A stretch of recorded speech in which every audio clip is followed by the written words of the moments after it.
Hey guys, in this video I will show you how you can fix the finals error TFLA0004, basically account banned error.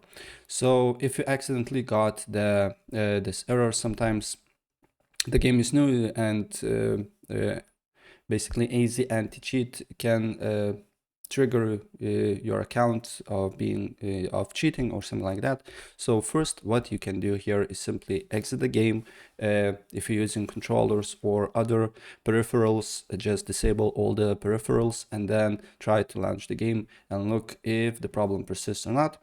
And if the problem persists, then you just need to go to the finals official website, reachthefinals.com. Then you need to scroll down until you see player support. Then here you need to press on this little message icon on the bottom right corner.